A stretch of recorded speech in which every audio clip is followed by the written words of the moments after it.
The City of Mitcham is committed to sustainable waste management. We've set an ambitious goal of reducing waste to landfill by 75% by 2030. In this video, we will explore the waste management hierarchy and give you tips and tricks on ways that you can avoid, reduce, reuse, recycle and compost your waste materials. Avoid is at the top of the waste hierarchy and focuses on preventing the consumption of materials. Personally, in my life, to live more sustainably, the biggest thing I can do is consume less. We invite all customers to bring in their own reusable coffee cups and coffee containers to collect their beans, and they are offered a discount if they do that. So if they bring in their own container to collect beans, they get $1 off, and if they bring their keep cup, it's 50 cents off, which goes beyond the cost of a cup because we want to encourage that reduced waste. We sell regular grocery products, but you can bring your own container, or we have paper bags in store to fill up from, so there's no food waste and there's no plastic waste. Because we stock it in bulk, you can come in and get as little or as much as you want, so there's no waste at home. You get exactly what you want for that recipe or exactly what you want to fill in your containers. You don't need to buy extra that you're not going to use. So the reduced level of the waste hierarchy focuses on using less materials in a more sustainable way.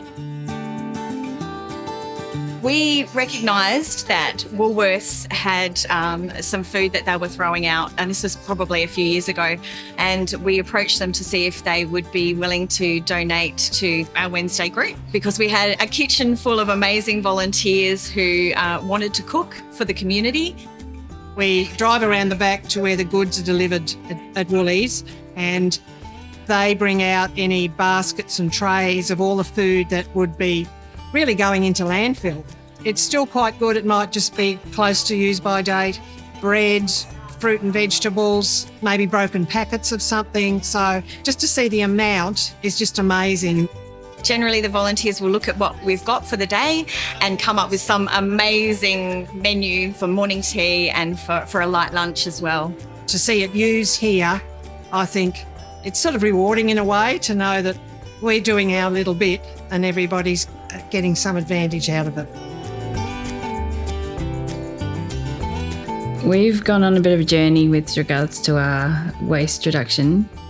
Well, our house is a new build and we were able to make it an energy efficient build. Part of the energy efficient design is to tie in the solar gain into the house with the light that falls on the floors from the windows. The slab absorbs the solar radiation and heats the house.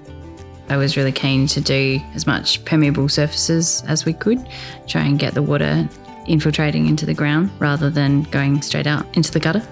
We've gone without grass on purpose because grass is a heavy water use landscape material. We're a one-car family of 5, so we have a cargo bike that we use occasionally to go to the farmers markets and to grocery shopping. There are very small ways in which we can help make bigger changes as a society. Reusing is all about finding ways to extend the lifespan of a product or repurpose them. Once upon a time, people thought of second-hand clothing as, oh, you don't do that. But now it's a thing to say, oh, I shop at the op shops. And of course, ours is pretty good here, so we shop here, among others.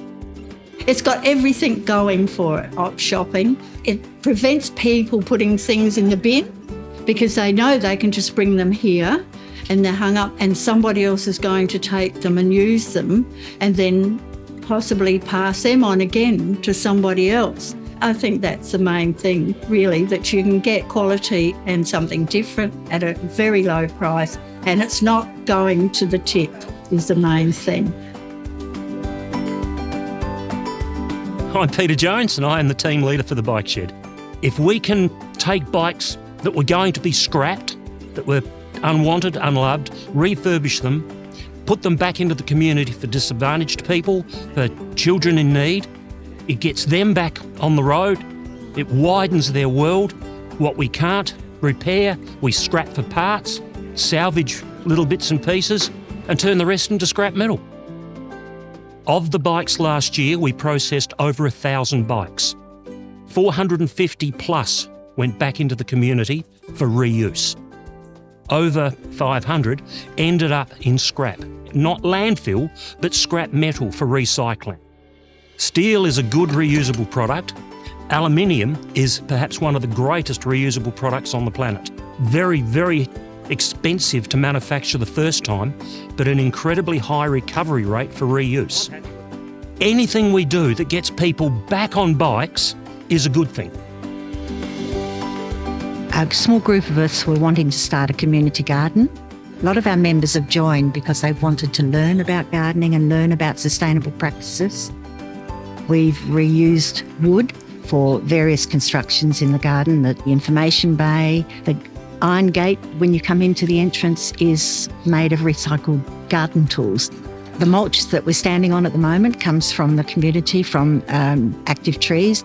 Their fruit trees are all built with glider roll leftovers from their garages. So there's been a number of ways that we've reused resources from the community.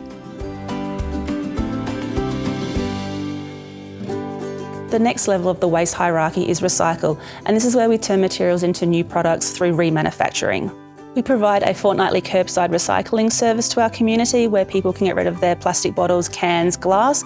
We also have a drop-off facility for e-waste at several locations across the council, and we also have a battery, mobile phone and X-ray recycling facility here at the Civic Centre. Alongside recycling is composting on the waste hierarchy, and this is where we see our food scraps and our garden organic material turned into new compost and soil products. For the City of Mitcham, still approximately a third of what's going in the landfill bin is compostable or organics recyclable, can be moved into the green bin. And like, if we can move that, that's a massive step change improvement. Putting food into a landfill creates methane, and methane is considerably worse and more impactful than just carbon dioxide, which we hear about all the time with climate. With the City of Mitcham, we collect the curbside green bin material, and then we'll go through quite a sophisticated industrial composting system. So it's a lot different to like your home composting in the backyard. We reach a lot higher temperatures, so the material's then safe to use, so we eliminate weed seeds and pathogens. Compost use back into home gardens or farming has such a positive impact. South Australia has really old, tired soils, so any organic matter we can return just improves the efficiency of those soils. It massively increases their ability to retain water, and in a drying sort of planet, the rain that we do get, we want to make sure it's taken up by the soil, not run off into waterways and wasted in that sense. It's wonderful that the City of Mitcham are doing these sorts of initiatives. Like, it's really important and really valuable, the decisions we make when we walk up to our 3 bins, where we put material, if we put contamination in recycling or resources in the landfill, and it's just wonderful. And I just hope people just dig in and learn more about where the materials from their bins go and support this initiative. Well, I hope you've enjoyed watching this video and learned something new about ways you can avoid your waste to landfill. Any small change you make today collectively makes a big difference in our future.